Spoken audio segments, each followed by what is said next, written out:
Avant de commencer cette vidéo, j'aimerais vous remercier pour vos suggestions, vos commentaires et vos propositions par rapport aux vidéos précédentes. Une suggestion qui ne m'a pas laissé indifférent, pas que les autres me laissent indifférent, mais une que j'ai vraiment pris en considération, c'est celle où vous me proposiez de faire plus d'une vidéo, de couvrir plus d'une expression par vidéo. J'ai donc décidé à partir de cette vidéo de couvrir 2 expressions chaque lundi. Désormais, nous aurons donc 2 expressions. Les expressions d'aujourd'hui, je les ai choisies parce que je les aime, je les affectionne tout particulièrement. J'espère que vous les aimerez aussi. Je vous invite donc à me suivre dans la vidéo pour découvrir quelles seront les expressions de ce lundi. Bonsoir, je suis Livingston et bienvenue dans Idiomatic Monday.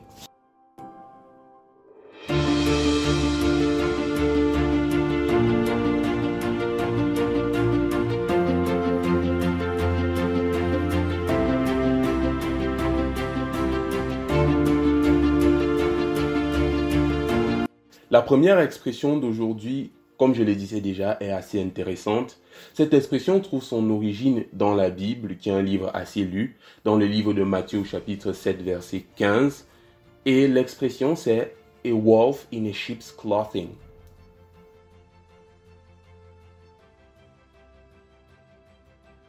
Cette expression est traduite en français par un loup déguisé en agneau et utilisée généralement pour parler des personnes hypocrites, pour parler des personnes qui montrent un visage, pourtant en réalité elles sont d'autres personnes. En fait, pour parler des personnes animées de duplicité. Un exemple de phrase avec cette expression en anglais serait « Most of the people we meet today are wolves in a sheep's cloth ». Plusieurs des personnes que nous rencontrons aujourd'hui sont des loups déguisés en agneaux. Comme d'habitude, je vous invite à déposer en commentaire vos exemples de phrases utilisant cette expression. Et sans perdre de temps, passons à la seconde expression du jour.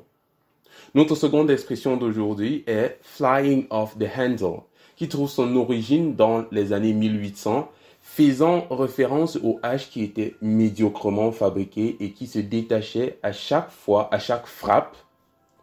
Cette expression donc, l'équivalent de cette expression en français est « sortir de ses gonds », qui signifie avoir une colère rouge, s'énerver de manière farouche face à une situation ou face à une personne. Un exemple de phrase avec cette expression est « You fly off the handle every time we get to discuss about serious matters ». Tu sors de tes gonds chaque fois où nous discutons d'affaires sérieuses. Une fois de plus, je vous invite à déposer en commentaire vos exemples de phrases avec cette expression. Je vous invite à ne pas sortir de vos gonds, surtout en cette période de confinement.